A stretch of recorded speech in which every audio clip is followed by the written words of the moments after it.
Hare Krishna, Vinita.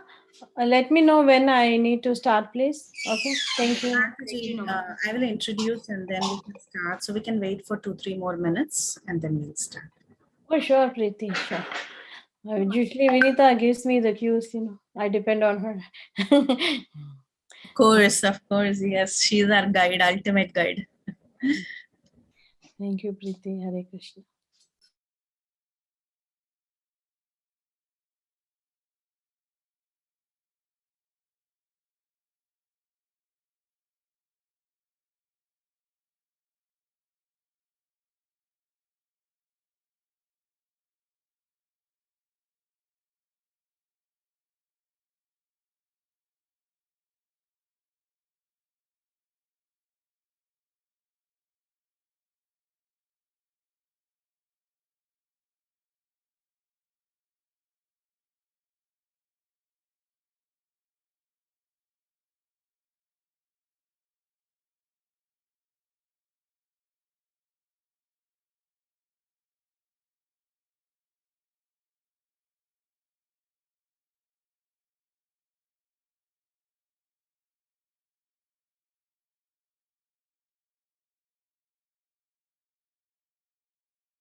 Hare Krishna. Hare Krishna to everyone. Thank you also. Yeah, thank you all so much for joining us today. So we have been doing the Nectar of Instruction, and this is an ongoing series, verse by verse. Today, we are going to do verse number 5, and today's verse will be covered by Her Grace Sukha Sagari Mataji. She'll be instructing us on verse 5. So we're very happy to have you on the call, Mataji. You can take over Upadeshamrita, verse number 5. Hare Krishna. Hare Krishna, Preeti. Thank you so much. Danva pranams to all the devotees on the call. Yeah, today's verse is in one sense a little kind of tricky because there are many interpretations to the definitions given, and is perhaps I mean, what I would like to say is, the first four verses were a little straightforward in the sense that we could understand and try to relate to, but from now on it's going to get a little bit more esoteric. In that sense, the real tough concepts will be released one after the other. So brace yourselves for that. And before I start, actually, this topic of Vaishnava relationships is a complex topic. Any human relationships which involves human beings is complex. The psychology is complex, and nobody has figured that out till date. Not even the best psychologists in the world.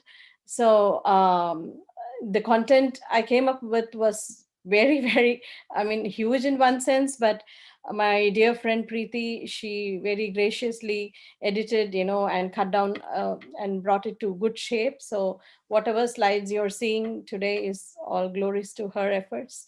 So I wish to thank her for helping me with this, and also Radhika Kasturi Mataji. She shared the content, like she shared the screenshots from what's that? The Subodhini guide also to help me, and Preeti also shared.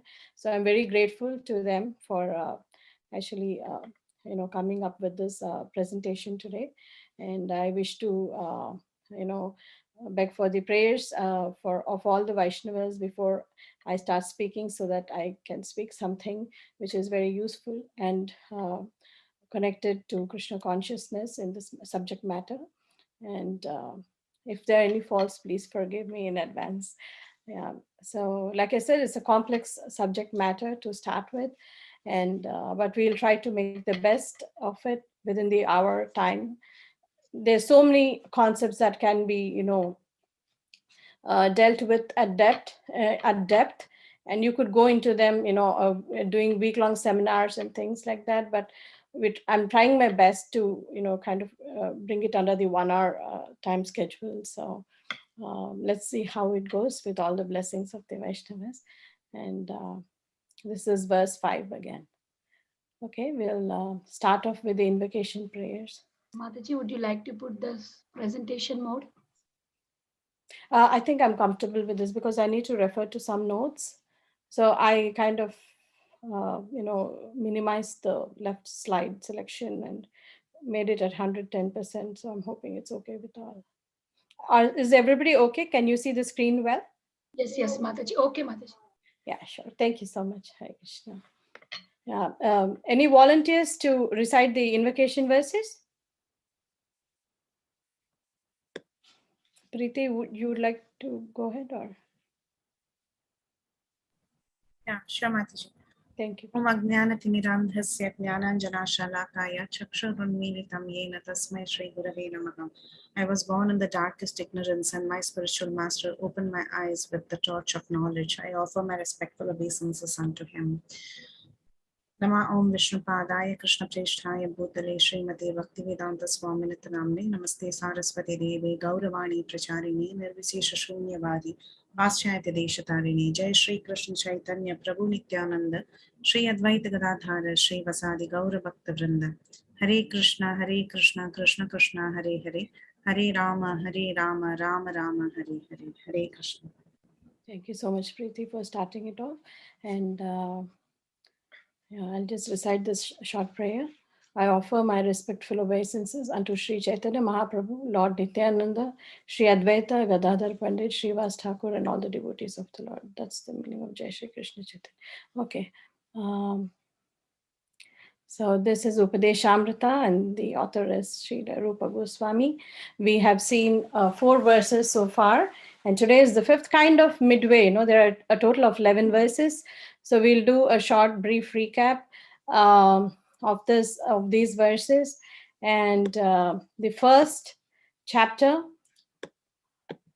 actually, it's so, I had the what do I say? I had the profound privilege to actually put this to a tune and present it as a Vyas Puja offering for His Holiness Hanumat Preshik Swami Maharaj. So I would like to perhaps sing it out and then summarize it, if that's okay with all. Vacho vegam manasa krodha vegam jivva vegam udaropasta vegam etan veganyo vishahet dhira sarvamapi mam prithvim sasishyat. So the first verse, it talks about who is eligible to become a spiritual master, in the sense that who can take disciples. That's what the first verse talks about. And it talks about 6 urges, right? 6 urges, and Vacho Vegam, all those urges which we saw there. And then the second verse, Atyahara prayasascha prajulpo niyamagrahah janasangashcha laulyam cha shadbhir bhakti vinashyati. The second verse also talks about the 6 vices. Like, we should try to avoid atyahara, over endeavor, over indulgence, and things like that. It talks about the 6 vices one should avoid. So these are kind of the don'ts, like even when we do Ashtanga yoga, we start off with yama, niyama, like that. So the don'ts and then the do's. So the next 2 verses will deal with the do's. So these are kind of positive in nature.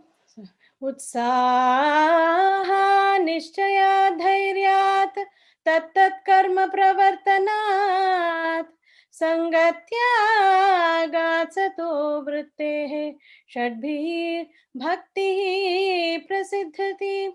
So these three were, this third one, it talks about the qualities, we should have for preaching purposes and as a devotee. So utsaha, nishchaya, dhairya. So enthusiasm, determination, perseverance. So all these qualities are being discussed in the six qualities are being discussed in the verse 3. Then the fourth one is how we can have, what actually takes place when we deal with Vaishnavas, what kind of dealings can we have. So that is ददाति प्रतिगृह्णाति गुह्यमाख्याति पृच्छति भुङ्क्ते भोजयते चैव षड्विधं प्रीतिलक्षणम्. So these are the six exchanges or the loving Preeti Lakshanam, the loving exchanges which we can have with the devotees. And the fifth verse, which we are going to see today, okay, this is a summary. We saw this, we'll see a little bit more in detail about the last verse which we covered. So, dadati pratigranati. So, all are like giving and taking. Guhyam akhyati prachati. Confiding and revealing your mind, and also counseling in that sense. Bhungte bhojete. So, invite people to your homes, or cook prasadam for devotees, you offer them prasadam, and you also go to devotees homes and partake of the remnants of the Lord. So these are six ways, six loving exchanges that happen between devotees. And last week, Radhika Kasturi Mataji, she did a wonderful, explanation and a wonderful presentation on how these things are actually done, with lovely examples and details on how it is done. So we'll not go too much into detail of that. I hope everybody is clear from the last class. So the examples are there and the slides are there. So we can refer back to them if we have more questions. And moving on to today's verse. So this is a beautiful verse. And before I actually go deep into today's verse, I thought, because we are somewhere around the mid mark, of this, I thought it will be nice to give an idea what to expect later also. So this verse is um, कृष्णेति यस्य गिरितं मनसा द्रियेत दीक्षास्ति चेत् प्रणतिभिश्च भजन्तमीशं शुश्रूषया भजनविज्ञम् अनन्यमन्य निन्दादिशून्यहृदम् ईप्सितसङ्गलब्ध्य निन्दादिशून्यहृदम् Ipsita Sangaladhya. This verse, it talks about, in the previous verse, we saw six loving exchanges. And in this verse, we will be seeing how we can have these six loving exchanges, with whom, how do we recognize, what kind of devotee we can have the six loving exchanges. I'll go into more details, once I just give a brief synopsis of what to expect. The next sixth verse is also dealing with how to look at Vaishnavas. We should not look at their bodily features or any kind of their, vapushascha doshe. Drishte svabhavajanitaihi vapushascha doshe. Nat prakritatvam bhakta janasya pashyet. Gangam bhasam na khalu budbudapena pankaihi. ब्रह्मद्रवत्वमपगच्छति नीरधर्मैः ब्रह्मद्रवत्वमपगच्छति नीरधर्मैः. So, it's the next verse is again explaining more about how to look at Vaishnavas. We should not discriminate based on any bodily features. Like how Mother Ganges, she has many bubbles or dirt in some sense, but still she's very pure. Whatever be the condition of the river Ganges, she's very pure and she can purify all the fallen souls. So that is what the next 5 and 6 verses, they actually are explaining that aspect. And then next we will see what is the effect of the holy name.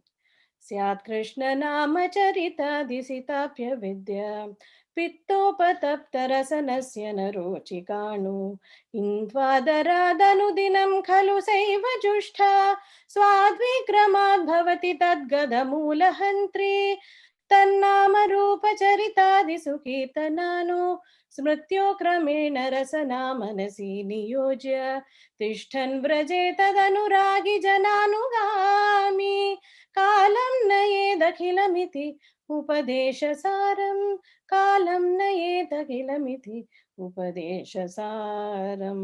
So 7 and 8 it talks about Krishna Nama Charita Adi. So Krishna Nama Charita Adi. So Lord Krishna's name, form, pastimes, leelas, all these are Sitapya Vidya, it clears us of this jaundice of this material affliction which we have.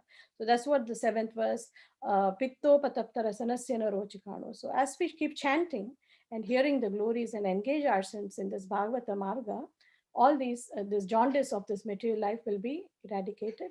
And then Tannama Rupa Charita Adi. So we should always meditate on the Tannama Rupa Charita of Lord Krishna. So this is 7 and 8. Then we are moving on to another aspect about the heaven, about the Vaikuntha realms. So this is talking about what is the position of Mathura versus Vaikuntha versus Vrindavana versus Radha Kunda, Govardhana, like that. So these verses, and then it culminates the 11th. So these two verses describe that and how the exalted souls, the great devotees of the Lord, they actually aspire to live by the Radha Kunda, and Srimati Radharani is the topmost devotee. So all these concepts will be covered in the 9, 10, and 11, where the 11th verse is the concluding verse of Upadeshamrita, where the perfection is to actually live by the banks of the Radha Kunda, and understand the topmost or the exalted position of Srimati Radharani. So this is in one sense like the total. I'll just recite these verses and then move on to today's class. Vaikuntha janito vara madhupuri tatrapi rasotsavad brindaranyamudara paniramanat tatrapi govardhanah radha kundamihapi gokulapate premamrata plavanat kuryadasya virajato giritate sevam viveki nakaha कर्मेभ्यः परितो हरे प्रियतया व्यक्तिं ययुज्ञानिनः तेभ्यो ज्ञानविमुक्तभक्तिपरमाः प्रेमैकनिष्ठा सतः तेभ्यस्तापशुपालपङ्कजदृशः ताभ्योऽपि स राधिका प्रेष्ठा तद्वदीयं तदीयसरसि तां नाश्रयेत् कः कृति कृष्णस्योच्चै प्रणयवसतिः प्रेयसीभ्योऽपि राधा कुण्डं चास्य मुनिभिरभितः तादृगेव व्यधायि यत्प्रेष्ठैरप्यलम् असुलभं किं पुनर्भक्तिभाजं तत्प्रेमेदं सकृदपि सरः स्नातुराविष्करोति तत्प्रेमेदं सकृदपि सरः स्नातुराविष्करोति. Jai Srila Prabhupada, Jai Srila Rupa Goswami ki Jai.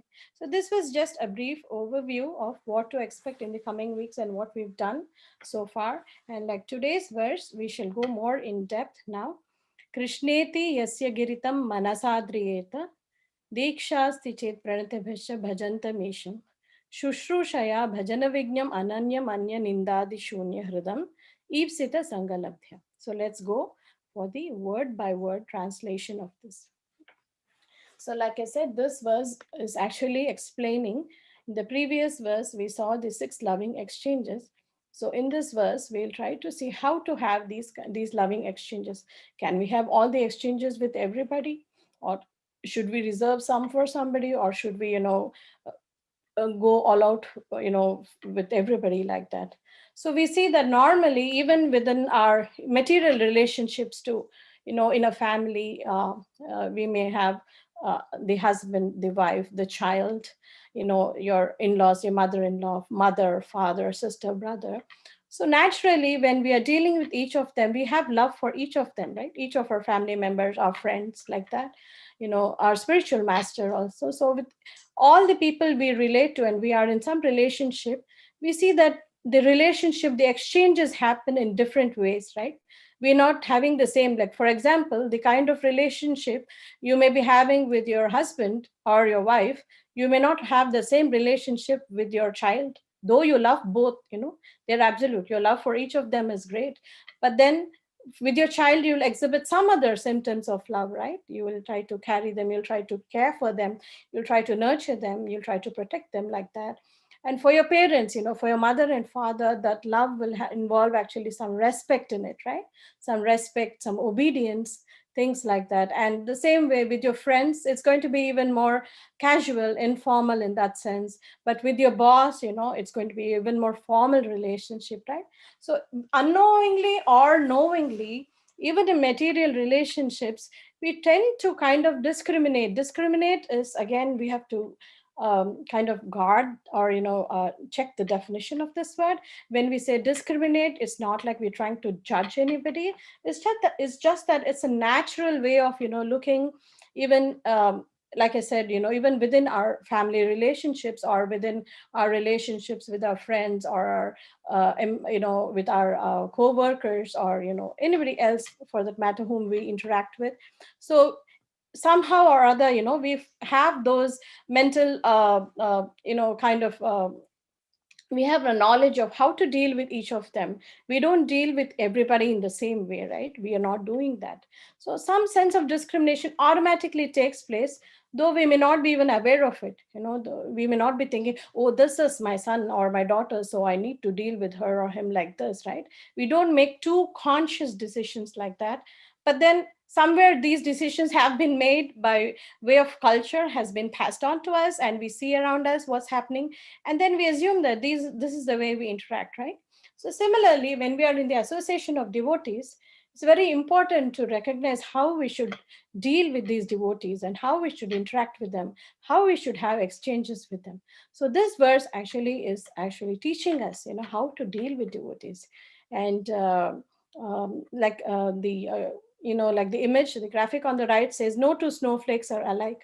So even among devotees, though all the end goal, of all the devotees is to please Lord Krishna by their service, but still, devotees are on a different platform. Everybody has their own past karma, or they have their own individual baggage in one sense. And so we need to respect that, and we need to take that into account, so that we can have fruitful and loving exchanges with the devotees. But if we do not give, you know if we do not pay attention to what these devotees are, I mean, how we can deal with them, then it will lead to rasa bhas, or some kind of disturbance. When we cross our boundaries, even with our boss, what do you think happens, right? I mean, there's a lot of conflict happening there, right? So everywhere we need to watch out for these boundaries, how to deal with people, even in a material realm, not only in a material realm, but also more importantly in a spiritual atmosphere. When we are dealing with devotees, it's very important to keep all this in mind. So dealings. So this is what the verse says: Krishneti yasya giritam manasadriyata. Krishneti yasya, Krishna iti yasya giri. Giri is like by words, who says tam manasadriyata, manasa adriyata. So mentally honor the devotee who chants the holy name of Lord Krishna. Okay, so Krishna iti yasya giri. Giri means uh, words like who chants the holy name. Okay, giritam manasadriyata. Dikshasti chet pranatibhischa bhajantamisham. One should offer humble obeisances to the devotee who has undergone spiritual initiation diksha and is engaged in worshipping the deity. So when we know that a devotee is initiated, this diksha actually here is referring to the Brahman diksha, and one should offer obeisances to such devotee, and then that is what is prescribed for a devotee who is initiated, and Sushrushaya Bhajana Vignam Ananya Manya Nindadi Shunya Hrudam Ipsita Sangalabhya, should associate with and faithfully serve Sushrushaya, that pure devotee who is advanced in undeviated Bhajana Vignam Ananyam, undeviated devotional service, whose heart Nindadi, Anya Nindadi Shunya Hridam, okay, whose heart is completely devoid of the propensity to criticize others. So this is, in essence, this verse is telling how we should deal with each kind of devotee. So the first devotee, is when we look more into the details in the purport, it's explained that the first category is actually the Kanishta, the second category is the Madhyama, and the third category is the Uttama Adhikari. Okay, so let's see how they are actually classified. Classification of devotees. Shraddhavan jana hai bhakti adhikari, uttama madhyama kanishta, shraddhanusari. A faithful devotee is a truly eligible candidate for the loving service of the Lord. According to one's faith, one is classified as a topmost devotee, an intermediate devotee, or an inferior devotee. So this is what it says, Shraddhavan. So according on the basis of faith. So what is the classification here? We are saying one kind of classification we are seeing is on the basis of faith. And this is taken from the Chaitanya Charitamrita. So a faithful devotee is truly eligible. So now, okay, we understand that the faithful devotee is eligible. So what does this faith actually mean? Let's move on to the next slide and see what it means. What is Shraddha or what is faith? Shraddha Shabde Vishwasha Kahe Sudridha Nishchaya Krishna Bhakti Kaila Sarva Karma Krita Haya. Translation: Shraddha is confident, firm faith that by rendering transcendental loving service to Krishna, one automatically performs all subsidiary activities. Such faith is favorable to the discharge of devotional service. So this is the definition of Shraddha which is being given. Again, it is taken from Chaitanya Charitamrita. So what does it mean that Shraddha is confident, firm faith that by rendering transcendental loving service to Krishna, one automatically performs all subsidiary activities. So this actually means that one does not resort to the path of jnana or karma, he is very confident, he or she is very confident that bhakti, the path of bhakti will take me, towards my end goal. And he or she is not involved, in any other demigod worship. He's very confident that, Lord Krishna is the supreme provider, he's the supreme proprietor, and he's going to take care of Rakshishyati iti Vishwaso. He's very confident and he or she has very firm faith that Lord Krishna will take care of everything. I don't need to resort to any other means, to take care of anything in this material world when I'm in this material world or in the spiritual world for the matter. So that kind of faith is what is called as Shraddha. So it's confident, Sudhrida Nishchaya. So that is confident, firm faith that, that a person is actually, that Krishna will take care of things and you don't need to resort to any other kind of thing like karma or jnana or any other kind of paths to attain your spiritual goals. So this is what is called Shraddha. You'll see an example. There's a graphic on the right. So Narada and the Brahmin. This example was actually quoted by Srila Prabhupada on many occasions, and I will just try to read verbatim as I'm not too great at Katha, but this is in the words of Srila Prabhupada. So I'll try to paraphrase. So Narada Muni, he used to visit Narayana every day.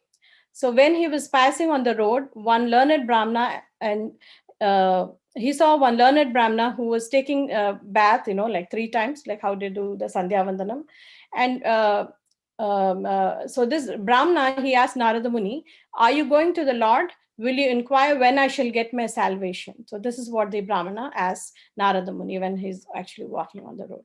So he said, Narada says, okay, I will do that. When I see Narayana, I will ask him when you'll be liberated. Then again, on the way, he sees this cobbler who was sitting under a tree, and he was sewing the old shoes. He was mending the shoes. So he saw Narada Muni, and he also inquired, will you inquire from God when my salvation is? So again, Narada Muni said, okay, yeah, I will do that when I see Narayana next time. So Narada Muni, next, he, like Prabhupada says here, he used to visit Narayana every day. Narada Muni, such an exalted soul, right? He got the audience of Narayana every day. So he says, he goes and sees, takes darshan of Lord Narayana, and he asks, these two people I met, they have this question for you: when they will be liberated, when will they get liberated, like that. So Narada Muni asks, may I know what is their destination? So Narayana, he says that, well, yes, the cobbler, this, after giving up this body, he'll come here at Vaikuntha. That's what Narayana says, Lord Narayana. And then he says, so Narada Muni asks, so what about the Brahmana? Then Narayana replies, oh, he has to remain there so many births, or I do not even know when he's coming, like that.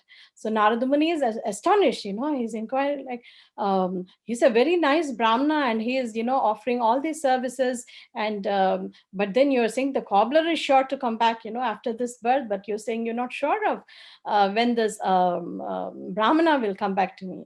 So that time Narayana says, don't worry, you will understand. You just go ask this one question to them, And so Narayana says that uh, if they inquire what Krishna or Narayana was doing in his abode, you just tell them that he was taking one elephant through the hole of the eye hole of a needle, So he was putting an elephant this side and that, and pulling it out that side, again pulling it this side and that side. So just tell them this and then see what their reaction is.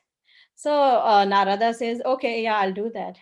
So then Narada, when he goes and meets the Brahmana, and the Brahmana asks, so okay, did you meet Narayana? So what was he doing? So Narada says that, he was trying to put the elephant through the eye of the needle and pulling it out from this side and that side. So this Brahmana is like, okay, I have all respect, for you. You are, such a great sage and such a great guru, but what you're speaking is nonsense. I don't believe this nonsense. So then Narada could understand that this man's faith is, not that high. So then he goes to the cobbler and he says, and the cobbler again asks him, so what did you see, So then Narada says that the Lord was putting the elephant through the eye of the needle and pulling it out from each side. And then this cobbler, he says, where was I? Yeah, so the cobbler, he says that, oh, the Lord, he can do anything, It's not any big deal at all. The Lord is all wonderful, So he can do wonderful acts which we humans cannot even think of, inconceivable acts. So Narada then gets very inquisitive. So he's like, so you believe that the Lord can push one elephant through the eye holes of the needle? So the cobbler says, oh, why not? I must believe. Then he says, then what is your reason, for it? He says, then cobbler says that, he says, why do you believe that the Lord can do such a thing? The cobbler says, I'm sitting under this banyan tree, and so many fruits are falling daily, and in each fruit there are thousands of seeds, and each seed there is a tree. If in a small seed there can be a big tree like that, it is very possible to accept that Krishna is putting one elephant through the holes of a needle. So he has kept such a nice tree in such a small seed. So, that's no surprise that he can pull an elephant to the eye hole of a needle. So this is what is called that faith, like the Supreme Lord. This is an example which kind of exemplifies this kind of faith. The Supreme Lord uh, takes care of everything, and he has so many inconceivable potencies. And and in another sense, there's a lot of things we can say about this definition.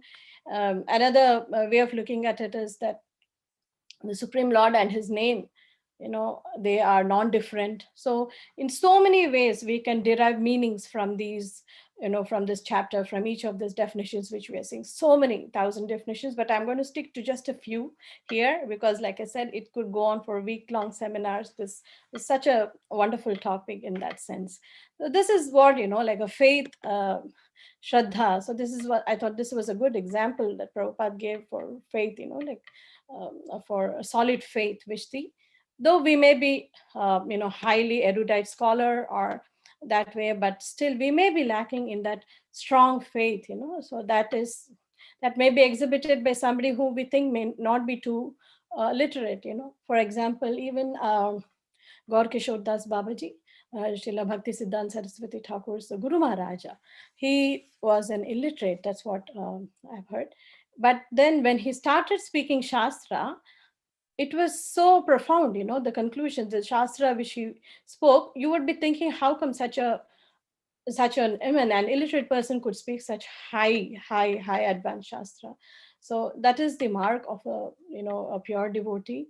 So they are very, very, I mean, we'll be going into all those things. They are very, very expert in Shastras too, though outwardly, on a material level, on a material platform, we may not think much, we may think, oh, what is this person? He's not literate, or things like that. But then behind that material garb, the true person, the true devotee shines through. So that we have to identify, so this chapter is about trying to see who is that great jewel of a devotee here. Not that, we're trying to put down others, or trying to, belittle others, or look down upon others, but it is just for our own benefit. Whom should we associate with? How should we have this six loving exchanges? So Srila Prabhupada, later on, in the purport, he'll say that the Uttama Adhikari is the best person to have all the six loving exchanges. So that's what we'll see, as in the course of today's class. Okay, we'll move on to the next slide. Um, Okay, so now we saw that the faith is the basis of the classification of the types of devotees. So, okay, you started with some faith, but how do you develop some? We may not be starting off at a high level of faith, like the cobbler is a very blessed soul. We may be lacking in some things, due to whatever anarthas we have, or whatever our circumstances may be. So, how can we develop this faith to advance? So, that is given by this beautiful verse. अतः श्री कृष्ण नामादि न भवेद ग्राह्यम इंद्रिय सेवोन्मुखे हि जिह्वादो स्वयमेव स्फुरत्यतः. Therefore, material senses cannot appreciate Krishna's holy name, form, qualities, and pastimes. When a conditioned soul is awakened to Krishna consciousness and renders service by using his tongue to chant the Lord's holy name and taste the remnants of the Lord's food, the tongue is purified, and one gradually comes to understand who Krishna really is. So we also saw, so Ata Shri Krishna Namadi na bhavet grahyam indriyaha. So using material senses, indriya, we cannot, understand these spiritual concepts. Sevon mukhaihi jihva adav, jihva adav. So starting with the tongue, adav, that is the first, starting with the tongue, you know, and then progressing on to the other services. Svayameva spuratyata. So what is that starting with the tongue? Chanting the Lord's holy names and honoring prasadam, tasting the remnants of the Lord's. The tongue is purified. We already saw in the first verse, right? The things to control, the vegam, the urges to control. Like they say, Prabhupada says it's in a straight line, right?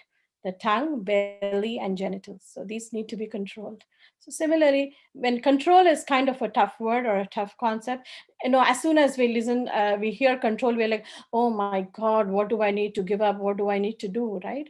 But there is so beautifully, our acharyas have given this concept to us. You don't need to control. All you need to do is dovetail, or you need to engage in yukta vairagya.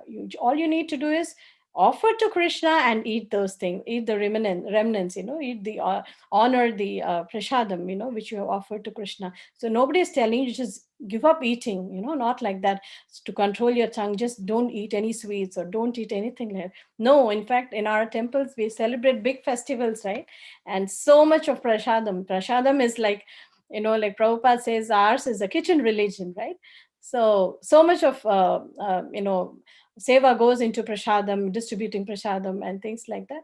So it's a very easy process. What you need to do is chant the name of the holy name of the Lord and then honor prasadam. So this is the beginning. And then you go step by step, when you take the association of bhajana kriya, I mean sadhu sangha, bhajana kriya, anartha nivritti, like that. There are different stages which go on until you reach prema. So but you start with jivvado, you start with the control of the tongue, and that you can easily achieve by offering bhoga to Krishna and honoring the prasadam. So it's a simple process for development of faith.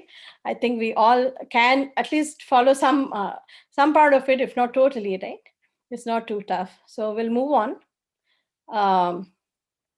So in the Chaitanya Charitamrita, there's another classification given for the three kinds of devotees, Kanishtha, Madhyama, and Uttama, which we see here on the slide. So Kanishtha Adhikari is who has just chanted the Harinama just once, So this was actually given by Sri Chaitanya Mahaprabhu. We'll deal with the pastime, and once I'm done just going through the slide. And then the Madhyama Adhikari is a person who constantly chants the Harinama. And Uttama Adhikari is one at the mere sight of whom others automatically begin chanting Harinama. So there is this very, very, very sweet pastime of Chaitanya Mahaprabhu.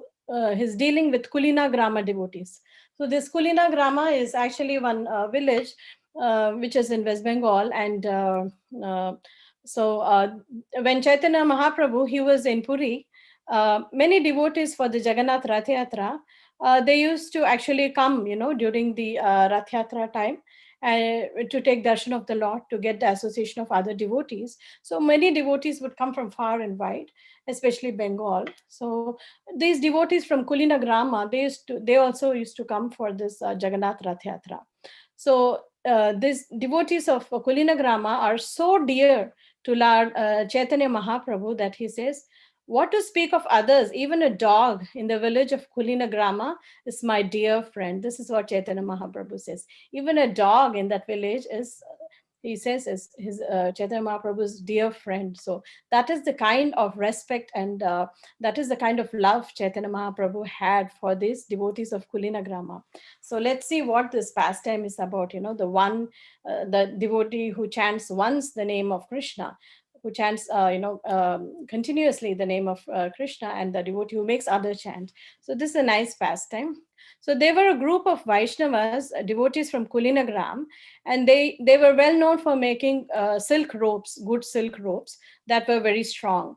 And these were mostly grihastas. These people who came from Kulinagram were all grihastas, were all householders, family people. So Lord Chaitanya told them, every year, come and bring your best ropes to pull the chariots of Jagannath, Baladev, and Subhadra.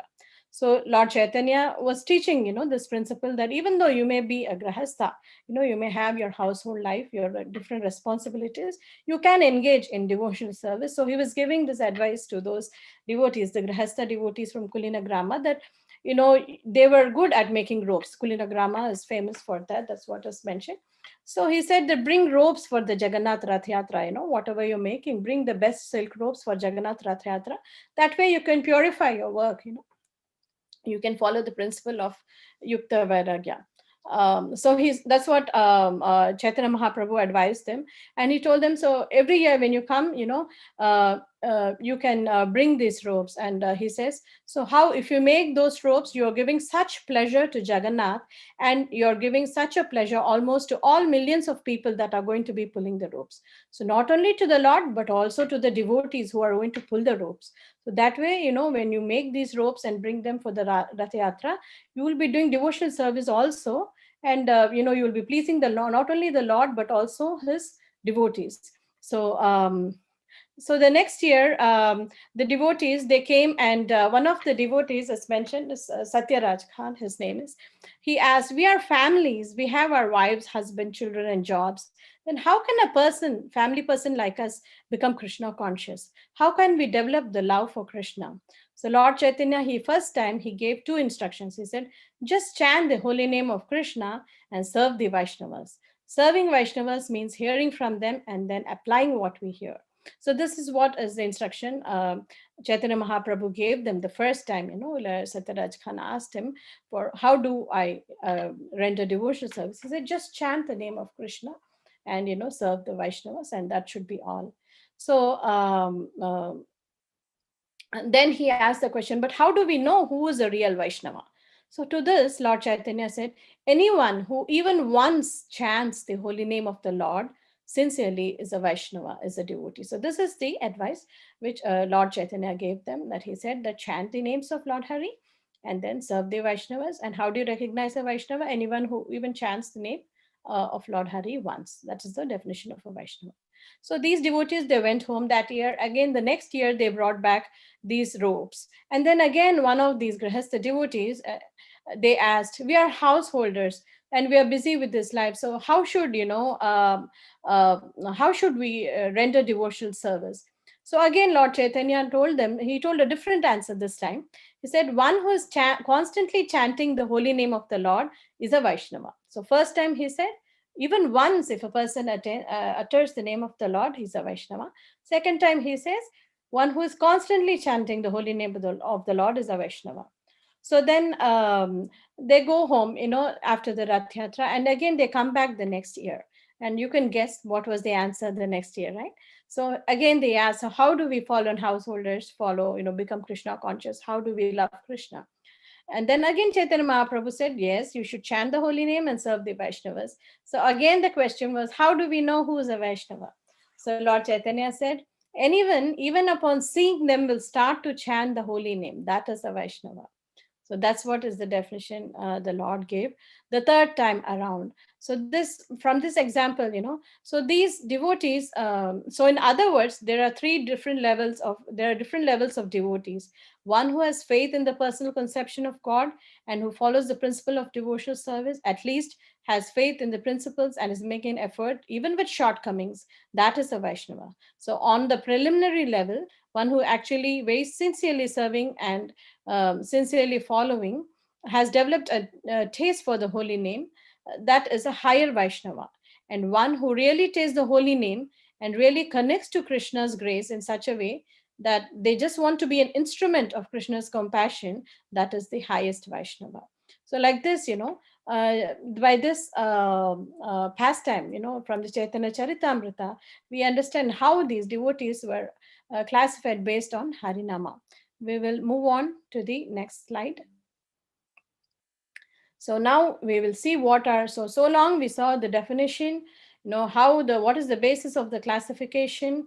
It's a shraddha, and then by chanting. Now we'll see what are the qualities, the symptoms and qualities of Kanishta Adhikari. Qualities of a Kanishta Adhikari. Archayam eva hareye pujam ya shraddhaye hate. A devotee who faithfully engages in the worship of the deity in the temple. Natat bhakteshu chanyeshu, does not behave properly towards other devotees or people in general. Sabhakta prakrita smritaha. He is called a prakrita bhakta, a materialistic devotee, and is considered to be in the lowest position. So this is the first kind of devotee, who is not having, the faith is not very very strong in this, in the case of these Kanishta devotees.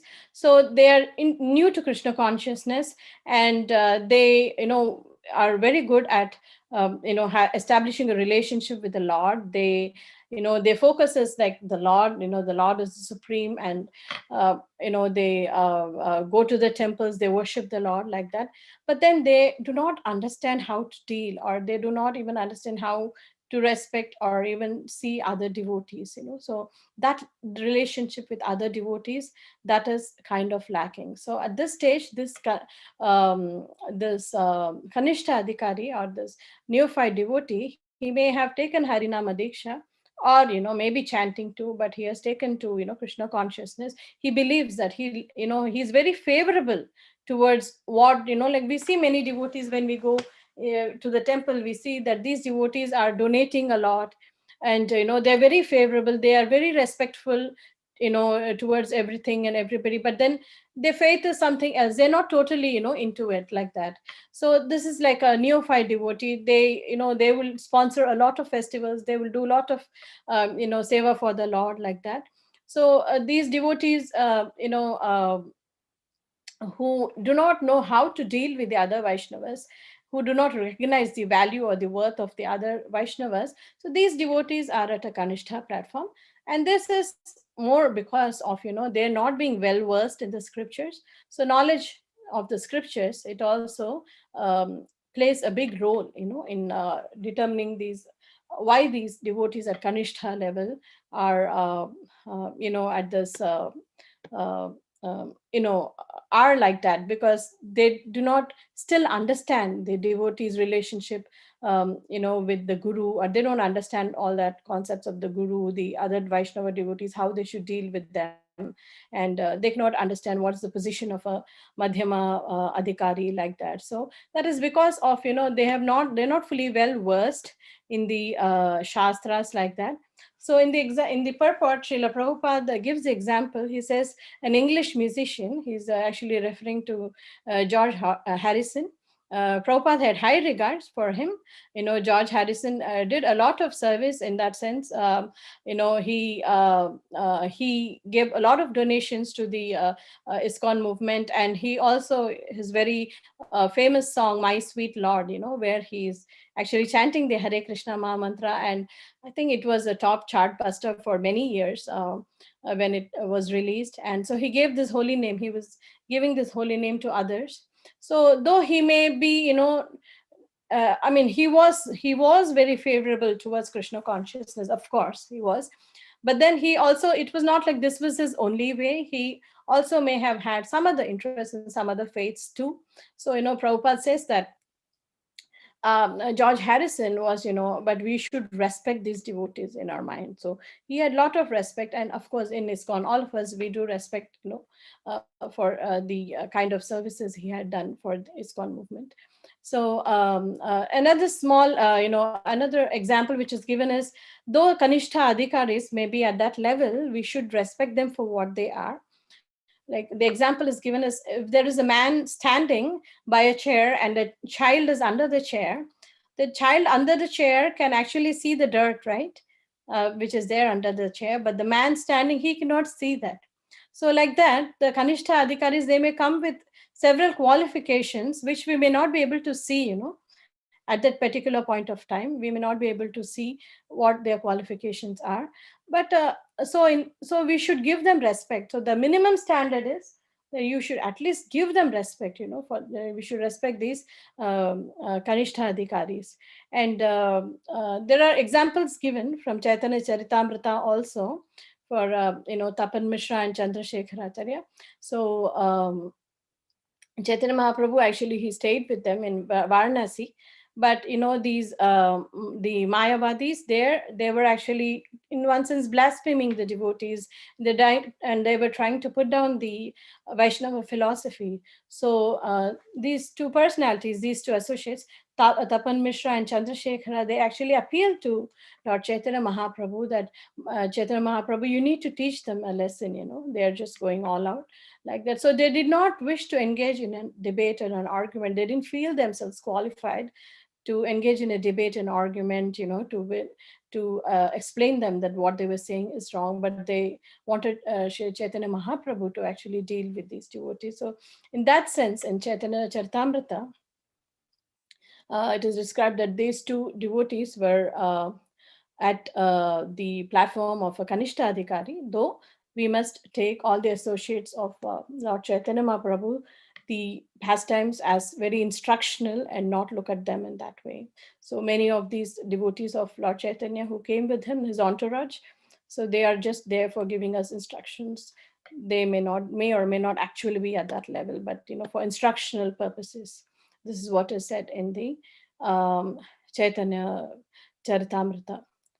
So we also know, of this other nice pastime. I'm thinking, due to time concerns, maybe I will not do this. This was the other pastime between Madhavendra Puri and Ramachandra Puri, how he was kind of disrespectful to his guru and how he fell down. But I think I will, if we have time, we can revisit this pastime. Okay, next we will move on to Madhyamadhikari. Madhyamadhikari, symptoms and dealings. Initiated and engaged in sincere service under Guru's guidance. So this is very important. Okay, sincere service under Guru's guidance, not like some whimsical service which we do according to what we feel. So inconclusive Shastric knowledge, but has firm faith in chanting the Hare Krishna mantra performing undeterred bhakti. So, though it says inconclusive Shastric knowledge, Srila Prabhupada in many places says that these devotees, Madhyama Adhikaris, they are well versed in Shastric, studies because they are preachers. Madhyama, preacher, that's how Prabhupada puts it. Madhyama Adhikari is a preacher. So, he's well versed in Shastric knowledge and he has firm faith, but then he needs to look out for something. That we will see what he needs to look out for. Qualities of a Madhyama. Ishvare tad adhineshu. Worships Krishna. Ishvare tad adhineshu with love. Balisheshu dvishat sucha. Um, um, Ishvare is referring to the Lord. Tad adhineshu is the devotee. Tad is referring to Ishvare. Adhineshu, the devotees who offer service to him. Balisheshu is the ignorant. Dvishatsu, coming from dvesha, envious, envy. Dvishatsucha. Prema goes with Ishvara. Maitri goes with the adhineshu, the devotees. Kripa, balisheshu. Bali, like a balak, we say, like a small child, ignorant or innocent in one sense. Kripa, dvishatsu, who are envious. Upeksha. So these are the ways to deal. Yakaroti samadhyama. So worships Krishna with love, befriends the devotees, is merciful to the ignorant, avoids the envious. So now we see that these four qualities are given for a madhyama adhikari. Let's just for 1 second go back to the verse for today. Krishneti. Okay, let me go to this one. Mentally honor the devotee, chant, and all these different the translation we saw for this verse. So who do you think this is actually referring to, this dealings with the three kinds of devotees? So whose dealings are these with the three kinds? Anybody?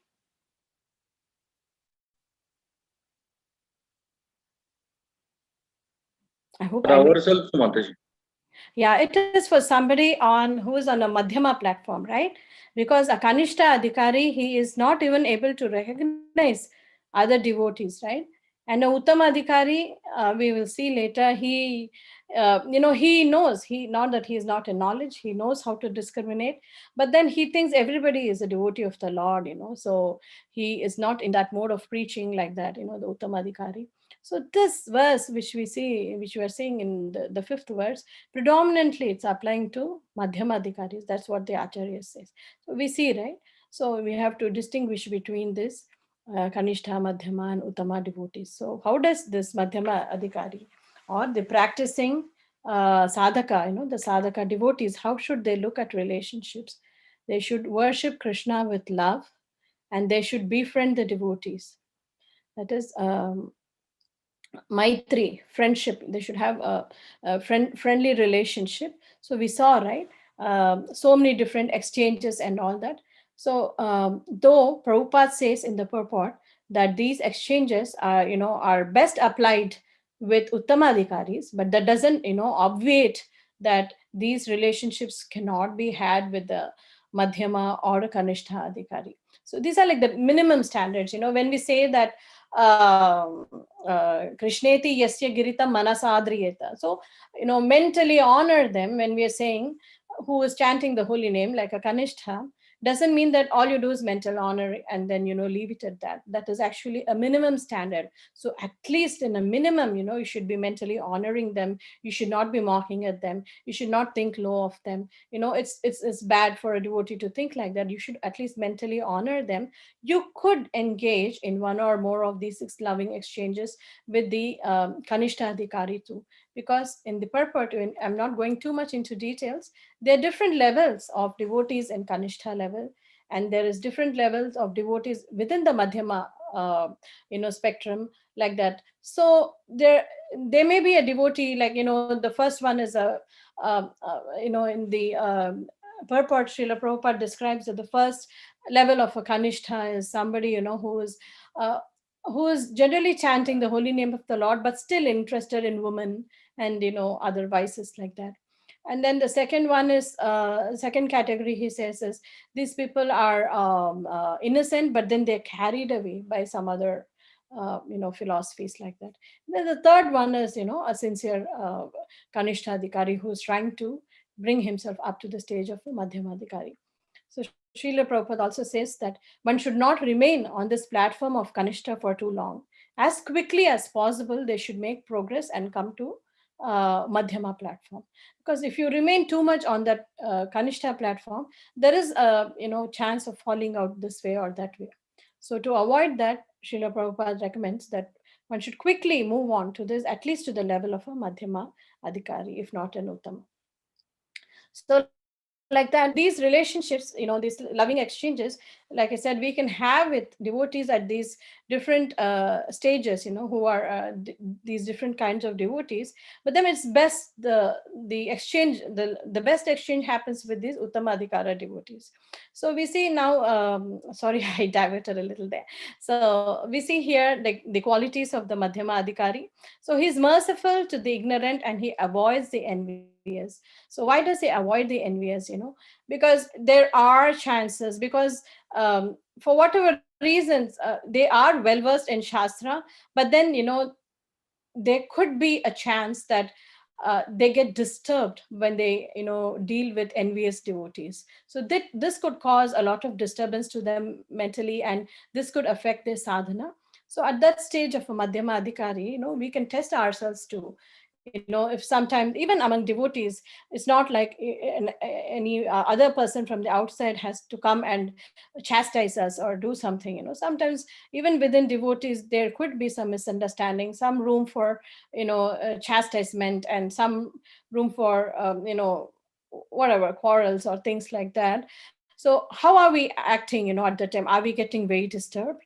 Is it, are we losing our sleep, or are we okay? All kinds of people exist in the world, it's okay, and we're able to move on quickly. So that's a good test for us to see like what platform we are at. So if we are getting too disturbed, oh my god, what's happening? Why is the devotee behaving this way with me? What did I do? Oh, this should not be done that way. All these questions come within us, right, when we are dealing with Vaishnavas. So we have to recognize, okay, I need to avoid envious people and try to make more positive relationships with other devotees, like that. So I'm still not at that level to see everybody like equally, like that, like an Uttamadhikari. So these are few tests we can do upon ourselves to gauge where we are at, and to see how we can deal with these devotees. So it is recommended here that the Madhyama Adhikari, he avoids the envious, because he doesn't still have that Samadarshanam, which is a quality of an Uttama Adhikari. So he still has not come to that platform. He may be working towards it, and not like is too far, or like I said, there are many stages, but then he may not still be on that platform. So that's why it's better to avoid, which gives a lot of disturbance, and you're like, oh my god, I thought devotees means like this, but then this is a whole different show, and blah blah, all those things which come into us. So it's better to avoid when we see that there is some kind of a tension with devotees. It's just not worth it. Once I was going through some seva, and of course we are all in this material world, and there is a room for all these kind of misunderstandings to happen. So I approached His Grace Dravida Prabhu. He's a very senior Prabhupada disciple, and I asked him, what should I do, Prabhuji? I mean, I'm trying to do my seva sincerely, but then there are some obstacles, dealing with Vaishnavas and things like that. So he said, nothing is worth ruining your relationships with Vaishnavas. Just move out, step away from it. You don't, when you sense that tension, that there could be some offending relationship with Vaishnavas, don't go there. It's just not worth it. Move on to some other seva, and do like that. So this is the advice I got from a very, very senior Prabhupada disciple. So it's just not worth it. We should not dwell on these things, because this will affect our sadhana, and this will affect our practices and our progress of bhakti. So just keep a high by relationship, like they say, with them, and try to associate with more like-minded people where you can see your bhakti progress. It is not that all the time we should be taking any kind of chastisement as oh, this is so bad. Not like that. We should if we are able to take it in such a way that it is helping us advance in our devotional service, well and good. We should go for it. We should take chastisement from devotees and improve ourselves. But if you feel that somebody is acting out of envy, sometimes it does happen, because devotees, like I said, come in all shapes and packages, so sizes and packages. So this, there is room for all this. So at that time it's better to step back and say, okay, hang, let me leave it at this, and do something else, like that. So this is what is being tried to explain here. Avoid the envious, is merciful to the ignorant. Like, we should preach to the ignorant people, like who are not aware of Krishna consciousness, or innocent people, like um, His Holiness Brihad Bhagavatamrita Maharaj, he says that it's easier to preach to the innocent than to the ignorant, because the innocent, they will listen to what you're saying and they'll take to it, but the ignorant, there is a chance that they may or may not take to it. They may have, though they may be ignorant of Krishna consciousness, they may have some atheistic conceptions in their mind. So he says that innocent combined with ignorant is the best combination. That's what he recommends. So we should be very merciful towards these devotees who are ignorant, and we should try to give them the science of Krishna consciousness. And of course, with our devotees, other devotees, we should have a very friendly demeanor. Okay, we'll move on to Uttamadhikari. Okay, Mahabhagavata, a perfect Vaishnava, a self-realized and pure devotee in unalloyed Krishna consciousness. Equal vision, no propensity to criticize, can convert fallen souls. Sees everything in relation to Krishna and Krishna's service. These are the examples. I thought it would be nice to discuss. Kushakrita Prabhu, one disciple of Srila Prabhupada. He was called Crazy Peter. We'll go into that. And then this Uttamadhikari should be accepted as a guru, and we should attain spiritual perfection by serving this Uttamadhikari, but we should not try to imitate this Uttamadhikari. So there are a lot of examples which are actually given for the Uttamadhikari. Let me just go through a couple of them. So this Uttamadhikari, there's this famous verse in the Bhagavad Gita which says that, he says this Vidya Vinay Sampanne Brahmaniga Vihastini Shuni Chaiva Swapakesha Pandita Samadarshina. So this generally applies to the Uttamadhikari. And so he sees the Brahmana and then the dog and everything at the same level. So what does it mean by when he sees that all these living entities at the same level? All it means is that, I'm just quoting Srila Prabhupada here. He says he sees that the Brahmana particle of the Supreme Lord has not misused his little independence given to him by the Lord, and that the dog particle has misused his independence and is therefore being punished by the laws of nature by being encaged in the form of a dog. Not considering the respective actions of the Brahmana and the dog. Of course, the Brahmana is very clean, he follows those regulative principles and does so many, samskaras that way. So not considering the respective actions of the Brahmana and the dog, the Uttama Adhikari tries to do good to both of them. Such a learned devotee is not misled by material bodies. Like the next verse I said, Drishtai Svabhava Janiter Vapushascha Dosher. It's not misled by material bodies, but is attracted by the spiritual spark within them. So this is the quality of an Uttama Adhikari, that he, not that he's like Chaitanya Charan Prabhu says, he's not whitewashing everybody, like in India, when you move, or move into a house or a rental place like that, they generally whitewash everything, to cover up all the flaws, if there are any stains left there and things like that. So here we are not trying to whitewash in that sense, that Uttamadhikari, he just sees everybody, like the same. We are not Mayavads. It's not, that's not the meaning here. Uttama Adhikari, he sees, oops, sorry. Uttama Adhikari, he sees, that's my mom. He sees that, sorry about that. Please excuse me. Sorry about that. I'll just tell her. Yeah.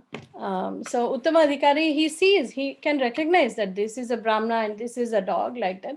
But then he sees, how best I can use these spiritual, because these all are living entities and they are actually spiritual. So how I can use them in the service of Krishna. So that is how an Uttamadhikari, he sees Krishna's, the Paramatma in every individual living entity.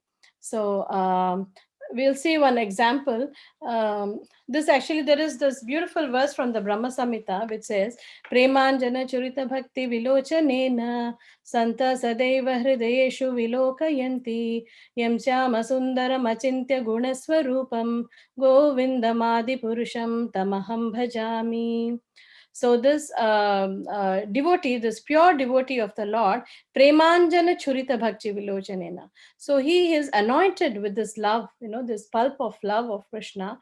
And so he sees this eternal form of Shama Sundara within the heart of the devotees. This is what the verse says. So this Uttamadhikari, he's able to, because he has that pure love of Godhead, he's able to see each living entity for their actual position, that is their spiritual position, not their material bodies. So for this, an example is given of, how Prahlad Maharaj, Hiranyakashipu actually put Prahlad Maharaj through so many trials and tribulations, right? He tried to burn him, he tried to put him in a pit of snakes, so many, poison him, do so many things like that.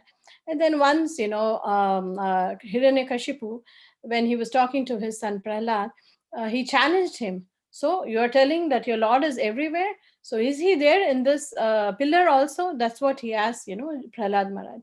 So Prahlad Maharaj says, yes, my Lord is everywhere. I see him everywhere. He is also there in this pillar. That is a pure devotee of the Lord. He can see the Lord everywhere. So that example is given why Prahlad Maharaj, this we saw right in the definition. He can see the Lord's equal vision, no propensity to criticize. He sees the Lord everywhere. That is the symptom of a pure devotee. So Prahlad Maharaj said, yes, the Lord exists in this pillar too. And what happened? Immediately Narsimha came out of the pillar, right, to prove the words of his devotee. So that is the pure devotee of the Lord. So he can see the Lord everywhere. And Prahlad Maharaj, you can give his example at many levels. Even though he went through so many trials, he never lost, he was always constantly chanting the name of Vishnu. So these are the qualities of a pure devotee of the Lord. So we see that they see the Lord everywhere.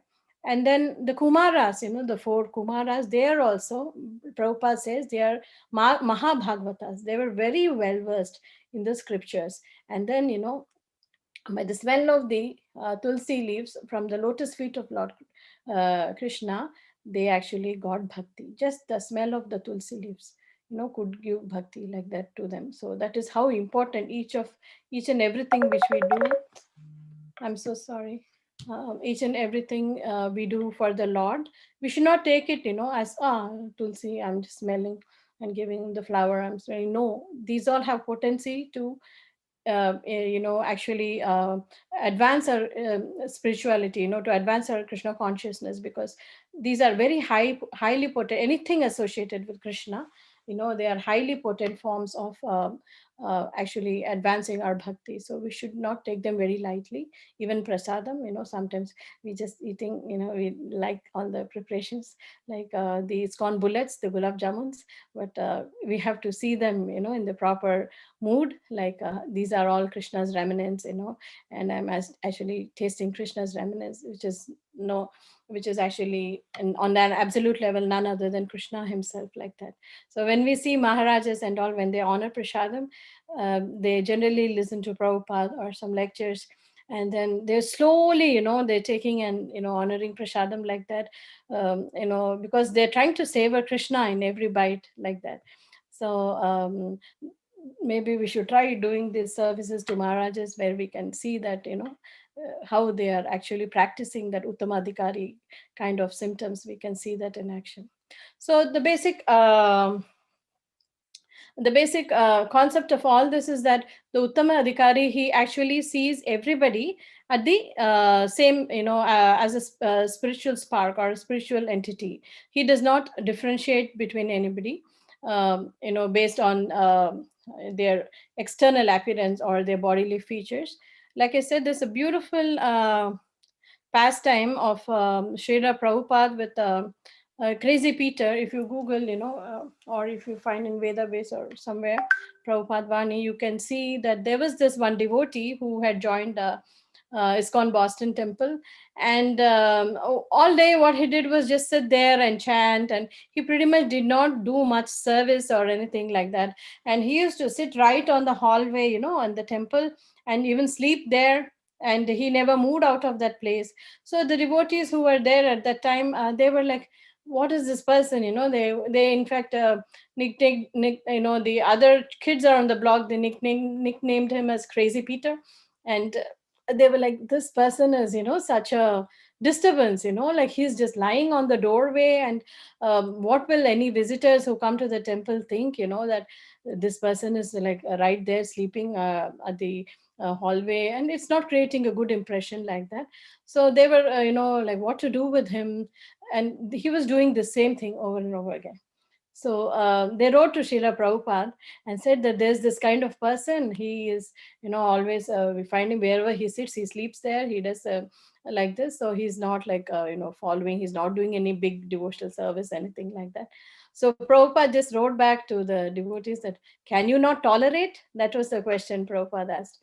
So then, when they got that reply from Prabhupada, they were like, okay, this is a lesson in tolerance, and we should tolerate this person. So later on, this person, he got initiated, and his name is Kushakrita Prabhu. And he became a big Sanskrit scholar who was translated so many books, in Sanskrit, and so many of our Vaishnava scriptures. So Prabhupada, Uttamadhikari, he could see, he just knows a person like Uttamadhikari. They see the spiritual spark, and the only thing he wrote was, can you not tolerate? Like, so these even when we go and approach our gurus, we feel, right, many times I've heard devotees say, it's like my Guruji is scanning me through, totally like that. So these Gurujis Guru Maharajas can easily see through us, like an X-ray scan. So they have that potency because of their close, relationship with the Paramatma and their devotional service, like that. So this is very interesting. I always get inspired when I read this pastime of Srila Prabhupada. It's described in great detail by Pushkar Prabhu, another Prabhupada disciple, but I just made it a very short, condensed version. So if you get time, I think there's articles on this on BTG or ISKCON Desiratory, like that. You can just Google Crazy Peter and see. Okay, we'll move on. Oh my God, I didn't want to. Okay, let's see how best we can do it. So yeah, I just thought this will be a good point to again see, look at this verse. One should mentally honor the devotee who chants the holy name of Lord Krishna. One should offer humble obeisances to the devotee who has undergone spiritual initiation and is engaged in worshipping the deity. And one should associate with and faithfully serve that pure devotee who's advanced in undeviated devotional service and whose heart is completely devoid of the propensity to criticize others. So this is what, so we just saw that, this is actually more applicable, this verse is more applicable to a devotee who's on a Madhyama platform, because the Kanishta Adhikari, he is still not able to, have any relationships with devotees, and the Uttama Adhikari sees everybody as a saint. So this is more applicable, this verse to somebody on a Madhyama platform. And in many places, Srila Prabhupada has emphasized that one must come, even though Uttama Adhika, you may be on the Uttama platform, you must come to the Madhyama platform, because ours is a preaching movement, and no point sitting there, as an Uttamadhikari and not preaching. So Prabhupada insists in many places, if you, read through our scriptures, that he says you must come to this Madhyama level and preach. No point sitting there as an Uttamadhikari. There are many more details and layers, like, like an onion, so many layers to each of these Madhyama, Uttama. I'm just skimming the surface in one sense. Beautiful, distinctions or beautiful points have been made in the purport by Srila Prabhupada. So I'm not sure we have the time. I'm already crossed the 1 hour mark. So just we'll, I think there's just more a couple of slides and we'll be ending for today. How to recognize this Uttama Adhikari, because Prabhupada says that this Uttama Adhikari we should actually get association of and have the 6 loving exchanges. And this is the Uttama Adhikari who we should get Diksha from. Okay, like whom we should regard as a guru. So the Uttama, so these are some of the methods by which we can recognize Uttama Adhikaris. Uttama Adhikaris, they have the ability to convert fallen souls. And Prabhupada says one should not become a spiritual master unless he has attained the platform of Uttama Adhikari. Of course, the next line says, a neophyte Vaishnava or a Vaishnava situated on the intermediate platform, that is either a Kanishtha or a Madhyama Adhikari, can also accept disciples. But then what happens? That these disciples will only be able to advance to that level. So it's similar, right? We see even in our material world, if you want PhD level of knowledge, you need to go to a university, right? You cannot go to a school and expect a PhD level of knowledge there, right? So similarly, there are different levels of knowledge and different levels of devotees. So if somebody gets inspired by a Kanishta Adhikari, they should be aware, that they can only get up to that level of advancement. Usually what it is said is that a Madhyama Adhikari can reach up to the platform of Bhava, but that the prema and then your Swarupa and things like that are actually given by the Uttama Adhikari. So up to the level of Bhava, you can take the guidance from the Madhyama Adhikari and reach there. That's what is mentioned. So Madhyama Adhikari, they operate from Anartha Nivritti to that level of Bhava. But if you want the more advanced things, you need to approach an Uttamadhikari who will actually give you your Swarupa and things like, I mean, I know how many lifetimes it takes. So it depends on the devotee. So in material world and, in current times, at least speaking personally, even crossing Anartha Nivritti is a big step for me. I mean, leave alone going all the way there up to Bhava.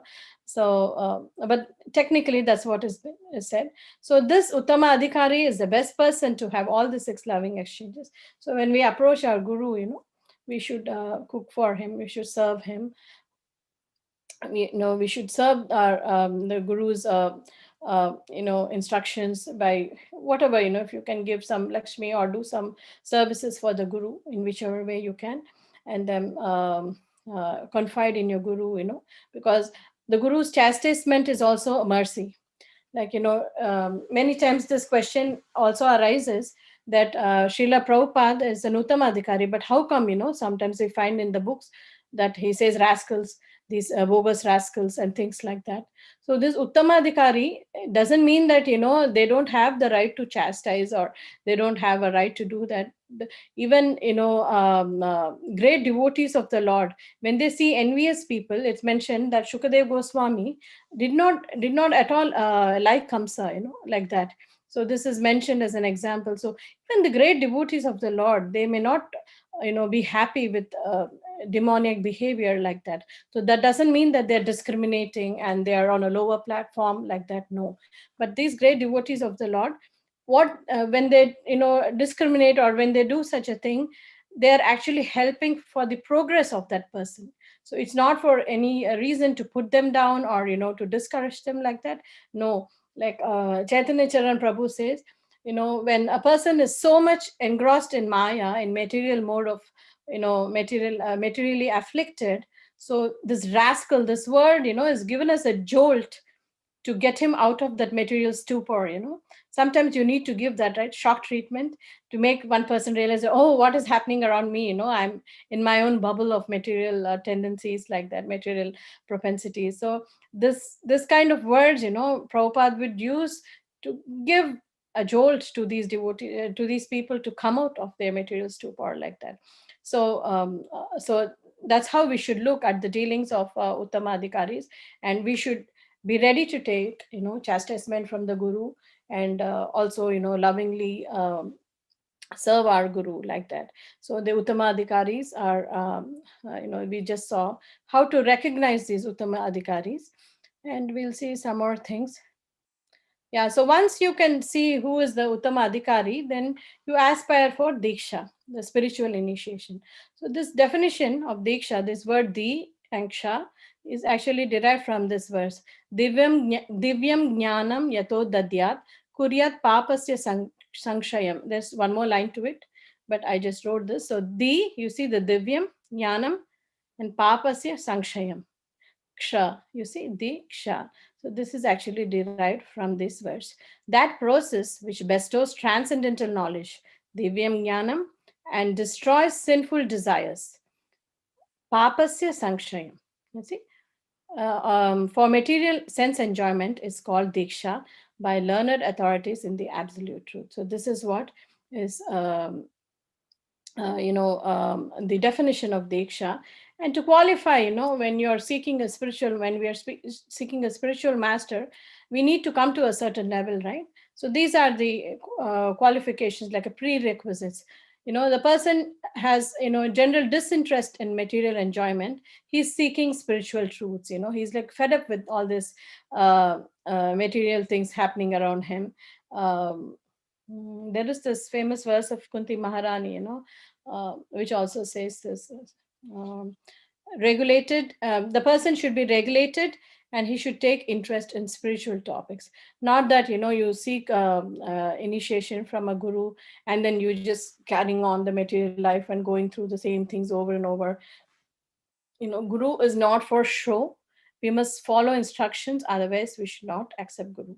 So the third offense, we see that one must obey the instructions of the spiritual master. We recite it every day.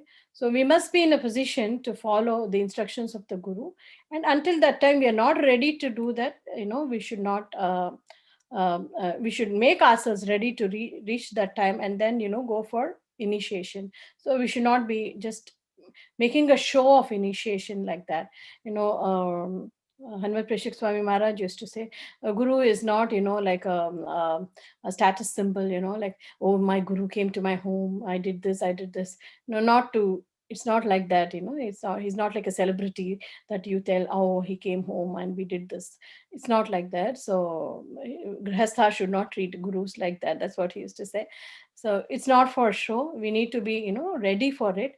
We should have that sincere desire to learn more about spirituality and more about reaching, more about learning about Krishna, and take general interest in spiritual topics. So this is very important, before we think of initiation with the Uttama Adhikari. So I think we've come to the end of this class today, and this is a short summary again. So we saw Kanishtha, Madhyama, and Uttama Adhikaris. So the Kanishtha Adhikaris, the way the faith is weak, they do not treat other devotees well, and he falls, these Kanishtha Adhikaris, they fall thinking himself to be guru. This was the example which I didn't go into detail, regarding Ramachandra Puri. He thought he was going to teach his guru. So we should never make that mistake of trying to teach our guru. Poor knowledge of Shastra. He does not, dealings. He does not behave well with other devotees. Only he sees his relationship with Krishna. And one example is given in the purport by Srila Prabhupada as George Harrison. Though he was not at that lowest level, I would like to think he was much higher. Madhyama Adhikari is, somebody who's fixed up. He's very fixed up in his faith. He's doing undeterred devotional service, and he obeys the orders of the Guru. So this is very important.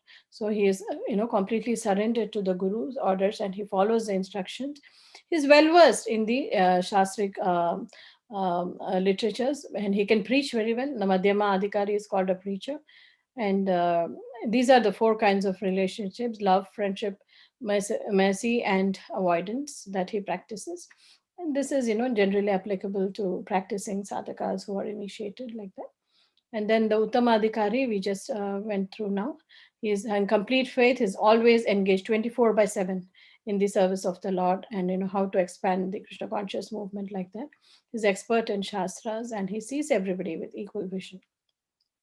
So we saw many examples for this, the four Kumaras, Prahlad Maharaj, Prabhupada. So many examples are there for, the Guru Vargas. So a lot of examples for Uttamadhikaris. So I would like to pause here. And again, please forgive me if I said something wrong. And I just was trying to complete the whole class and trying to do it within an hour. I'm sorry I exceeded the time. So please correct me if I made any mistakes. And thank you so much. Hare Krishna. Hare Krishna, Mataji. Thank you so much for the very nice class, very relevant examples and stories that relate to each of these three categories. Thank you so much, Mataji. We can open it up for questions and answers. So I request everyone to either raise hand or unmute, and Mataji can take questions. Yeah, we can go quick, so everyone can take turns and ask questions. Hare Krishna. Hare Krishna. Yeah, if I'm not able to answer, Preeti and several devotees on the call, can cover up surely. So.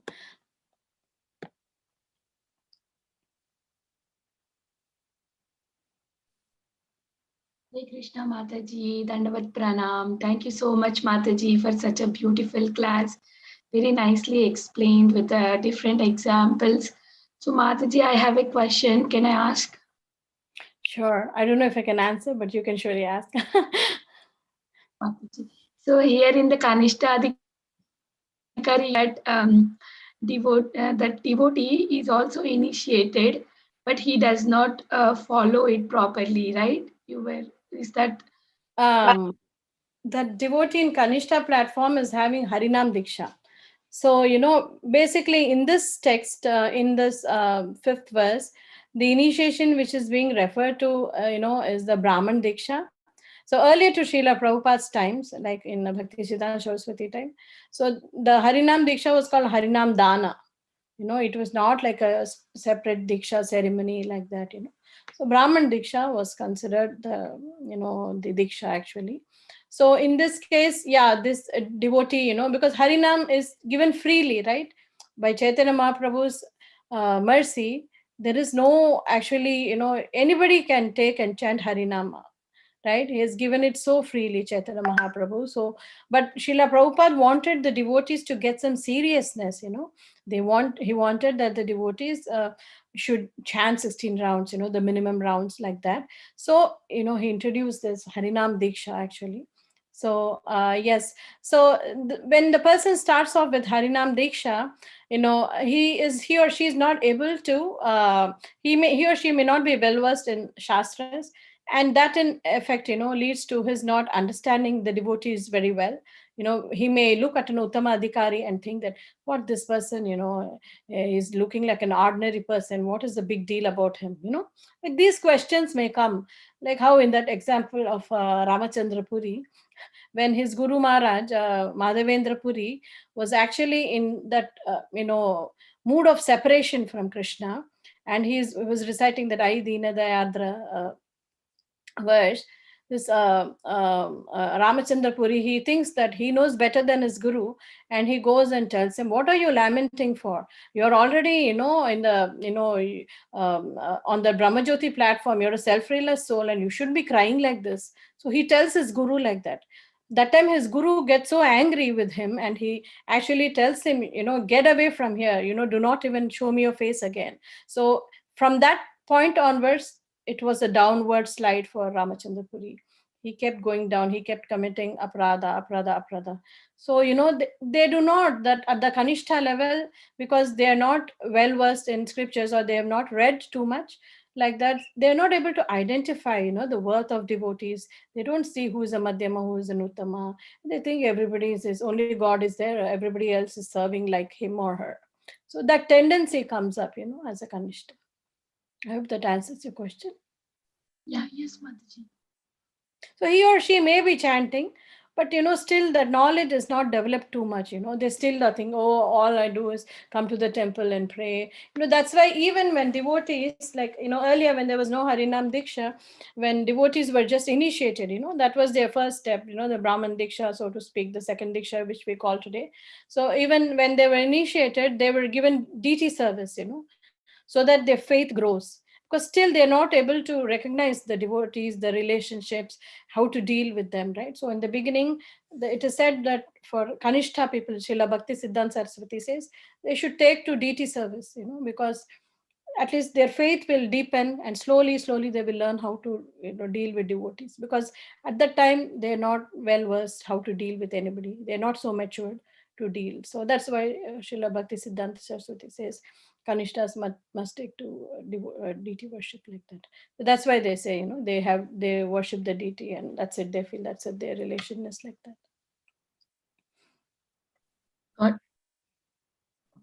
Got it, Mataji. Thank you. Thank you. Hare Krishna.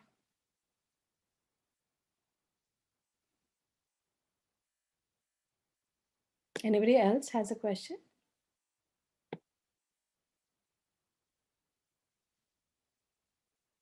Mataji, one chat question is there.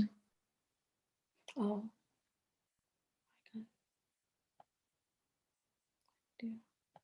Sorry. Yeah, is it important to understand which level of devotee one is?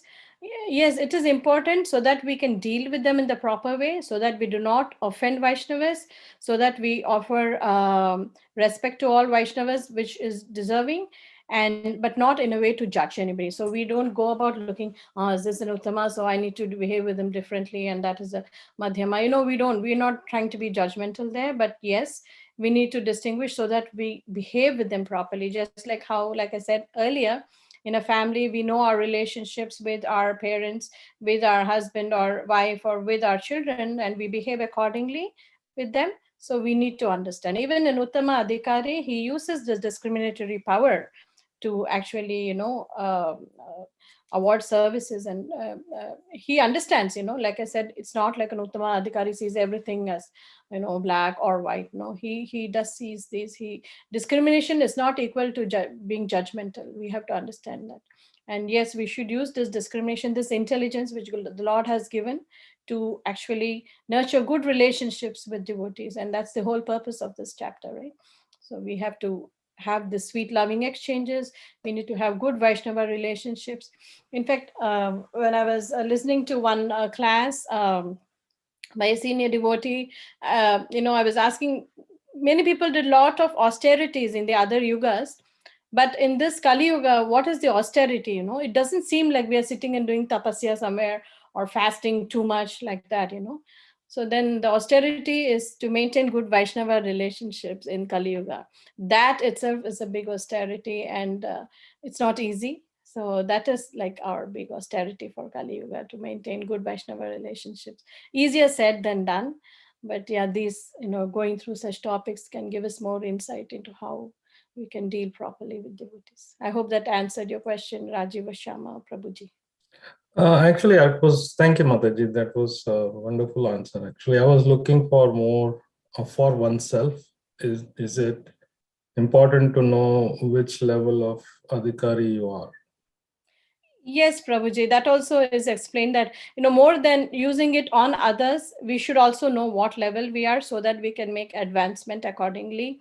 So like I said, this Kanishta Adhikaris, there are so many details, like I said, so many layers to looking at the qualifications for each. So these Kanishta Adhikaris, because they don't understand other devotees, they are envious in nature. And when they're envious in nature, it gives rise to fault finding. So when we find these natures within us, we have to understand, oh, we are still on the Kanishta platform. We need to improve ourselves. We need to mature. We need to grow as a devotee. So, we should keep these checks on ourselves also, to see how we can advance in bhakti. So a lot of qualities, there's a lot of depth into each of these levels, and what is Diksha, what is the qualification of a guru. I mean, all these can be like week-long seminars in that sense, how to deal with Madhyama devotees and how to Kanishta. I mean, so many details are there, but like you rightly said, it's also a check for us also, because when we see that envious nature within us, we should recognize that we are going down like that. We are, on a Kanishta platform, so that envy is a giveaway. So these kind of checks and balances will help us to keep, tab on ourselves and to advance. Thank you, Prabhuji. Thank you, Mataji. Hare Krishna. Jyoti Mataji, you have a question? Hare Krishna, Dandavat Pranam Mataji. Dandavat Pranams. My question to you is, when we read the scripture, I am at the beginner level.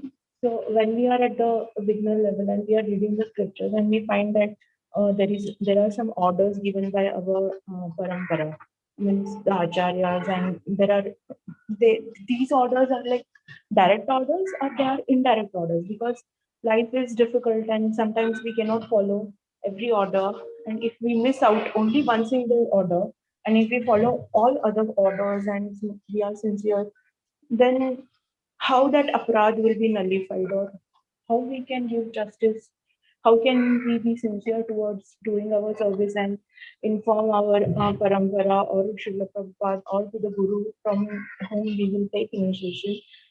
So that is my question.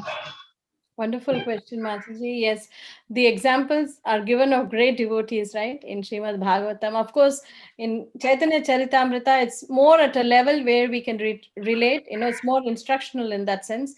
But when we go to the Bhagavatam and see, these are like Dhruva, who like, did not, he just breathed air for 6 months, like things like that, which we can't even imagine, right? So, like you rightly said, the kind of tailor-made instruction, these are in general broad principles which we need to aspire for, but based on our level, the Guru will be able to guide us as to what we can do. So he will give us the tailor-made solution as to how we can progress in bhakti. So we see that Prabhupada himself, to different devotees on different levels, he gave different instructions. So many times we find, oh, Prabhupada told this, but then we say Prabhupada told that. No, Prabhupada told me this. In the other yatra, in the other temple, he told this. So, like they say, the quote wars, so to speak, right? Among devotees. No, Prabhupada said, no, this is enough. This is all I need to do. So depending on the level of the devotees, the Guru will give the advice and the instruction. So it's very important to pray sincerely and try to find our Guru from whom we can take these personalized instructions, because like I said, no two snowflakes are alike and none of us are alike. So the Guru knows best, and they can give us, like, when we have such questions, oh, should I do this or should I do that? Both are, the Shastra is recommending me to do this, but I'm not up to that level. What should I do? So these questions are very well answered by our spiritual masters. And so I hope that answered your question, Mataji.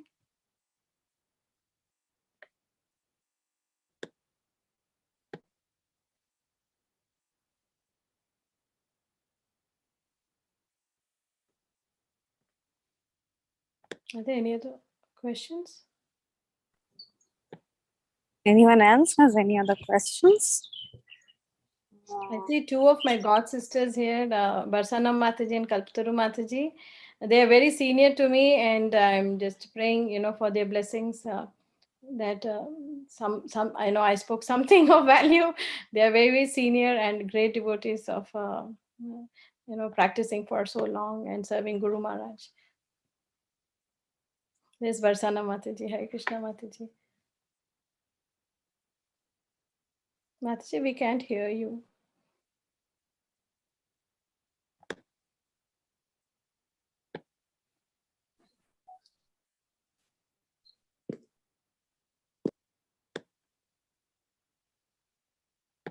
Mataji, you're muted. Barsana Mataji. Yes, Mataji. You hear me now? Yes, Mataji. Hare Krishna. Thank you so much for giving your association. Hare Krishna, Mataji. Wonderful class. It's very nice to hear you. After a long time, I attend the class. Thank you, Mataji. So let us know next time when you have a class. We always like to hear you, Mataji. Thanks so much, Mataji, for your kind words of encouragement. I will do that. Thank you. Explain so nicely everything in a detail, and that's wonderful, You prepare, take your time to preparation, all that is count, Mataji. You give a lot of time. With the help of all devotees and mercy of Guru and Gauranga. Yes, Mataji. Hare Krishna, Mataji. Thank you. Thank you, Hare Krishna. Yes, Sukha, sagari, you are born a teacher. Really, yeah, you explain it so nicely. Everything made so much sense, and because of your wonderful slides, it definitely helps. And I have to learn from you. Oh no, Mataji, please don't say that. I mean, you are Guru Maharaj's right hand. I mean, I have to learn a lot from you. You and Barsana Mataji. I mean, I have long ways to go. But thank you so much for your kind blessings and encouragement always. I regard both your blessings as a big thing for me. It means a lot to me. Thank you so much, Mataji. I'm very proud of you. You keep it up, please. Thank you, Mataji, with your kind blessings.